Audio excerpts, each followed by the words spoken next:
Hey guys, so today I want to talk about eating disorders, the different types, who they affect, and the symptoms of eating disorders. Now to give a general, I'm sorry, to give a general definition about an eating disorder is they are serious illnesses characterized by unstable eating habits, and they can affect all ages, races, genders, and body weights. Now, a lot of people think that typically someone with an eating disorder can be either extremely underweight or overweight, and they may characterize these people as someone with an eating disorder, but some people actually remain their normal weight and may have an eating disorder that we will later discuss. Some of the common disorders are anorexia, bulimia, and binge eating. We will also talk about each of these individually. Now, the different causes of an eating disorder can either be genetics and or an emotional health. And it can be something genetically because of your family's history and the generations. It may be something prominent within your family, or it can have something to do with your emotional health, like maybe someone is either extremely depressed or they have really bad anxiety, which can lead to people wanting that comfort food maybe. And when people seek this comfort, it can further become something as severe as an eating disorder. Now, different risk of eating disorders or family history, as mentioned before, other mental health disorders, which is also something that can deal with your emotional health, dieting and starvation and stress.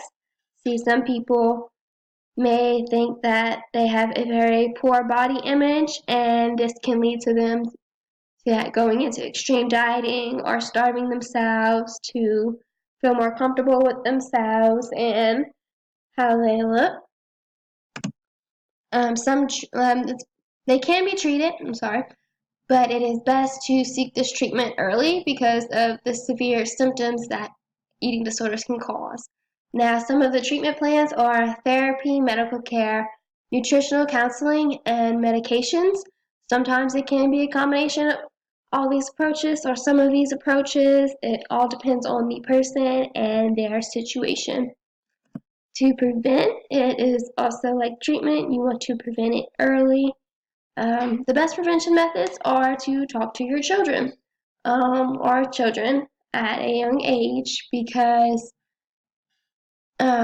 children typically look up to either their parent, their guardians, their teachers, any of their MKOs, which is their most knowledgeable other.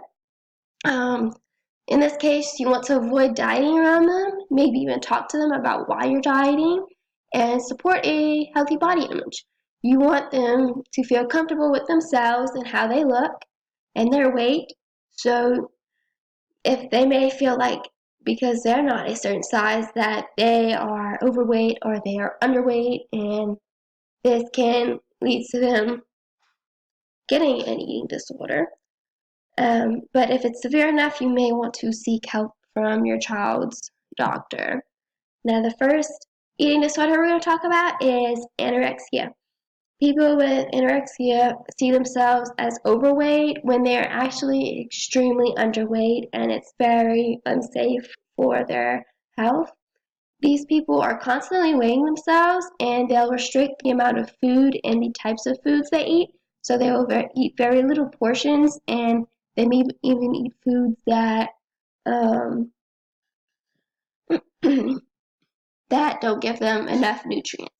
Now, to give you some symptoms about anorexia, it can be like the thinning of bones, it can lead to brittle hair and nails, low blood pressure, and slow breathing. Now, if the case is severe enough, it can lead to brain damage and organ failure. Now, the complete opposite of anorexia, we have bulimia. People with bulimia, they start by eating large amounts of foods, and then they later force vomit, or they'll take excessive amounts of laxatives to get rid of all the food in their system. Now, people with bulimia, they actually either remain their normal weight or they may become overweight. Some symptoms of bulimia typically have to do with their purging. So they can have like inflamed or sore throat. They can have worn tooth enamel, or their teeth may begin to decay. Severe dehydration and electrolyte imbalance. That is due to too low or too high in certain minerals.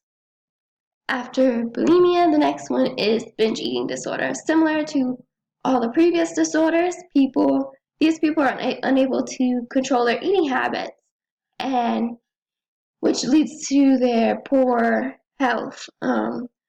They may have periods of binge eating followed by excessive purging. So again, similar to bulimia, they just have these periods where they eat large amounts of foods and they instantly purge all their food.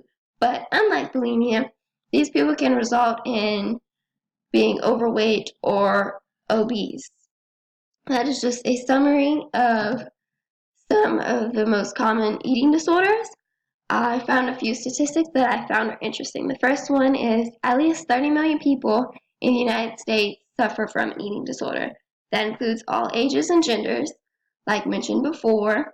It's not just people that are extremely underweight. It's not people that are extremely overweight. It does not do anything with a certain age or a race. It's just 30 million people, different types, different scenarios. The second one is eating disorders have the highest mortality rate compared to any other mental illness, which, in my opinion, I think, my theory is that maybe because a lot of other mental illnesses lead people to having an eating disorder, and the eating disorder can affect someone so quickly and lead to such severe symptoms that may even cause death. So, which leads up to our third statistic, So, which is every 62 minutes, one person dies as a direct result from an eating disorder. That is almost every hour. So, approximately 24 people a day are dying due to an eating disorder. To conclude, I want to say that eating disorders are mental illnesses that lead to that are from poor body image and lead to severe health problems, and they can affect anyone and everyone depending on their background and scenario. So I want to say thank y'all for watching, and I hope y'all learned something in this presentation.